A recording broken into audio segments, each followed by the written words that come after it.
जब make in India कहते हैं तो मेक फॉर इंडिया भी है, क्योंकि 125 करोड़ का देश है, इतना बड़ा मार्केट है।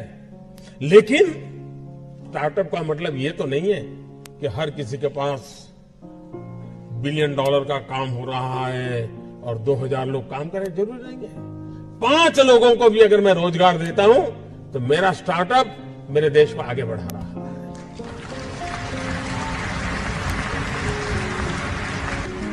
एक साइकोलॉजिकल चेंज लाना है कि यूथ के दिमाग में जॉब सीकर की मानसिकता से उसको बाहर लाना है, वो जॉब क्रिएटर बने। और एक बार उसके दिमाग में आ गया कि मुझे 2 लोगों की जिंदगी के बाद संभालना है, वो कर लेगा। ये काम आप नौजवानों के दिमाग से हो सकता है। और इसलिए मैं जब कहता हूं स्टार्टअप इंडिया, तो मैं मान के चलता हूं स्टैंड अप इंडिया। इसके लिए मुझे अलग सोच करने की जरूरत नहीं है। जिस देश के पास 800 मिलियन 35 से कम आयु के नौजवान हो, जिस देश के नौजवानों के पास टैलेंट हो, हाथ में हुनर हो, अपरंपार सपने हो और पूरी दुनिया में अवकाश ही अवकाश हो, क्या नहीं हो सकता है।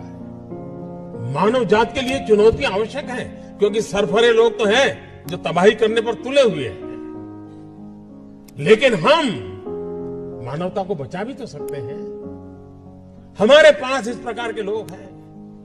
और ये भी सही है, भारत के पास मिलियंस ऑफ मिलियन प्रॉब्लम है, कोई इनकार नहीं कर सकता है।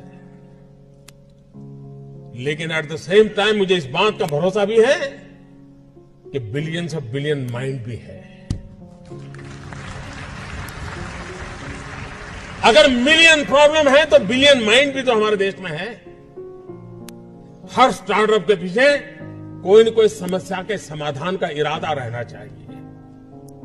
और जब किसी स्टार्टअप के पास समस्या के समाधान का इरादा होगा तो उसकी संतोष का लेवल भी कहीं कुछ और होगा जी।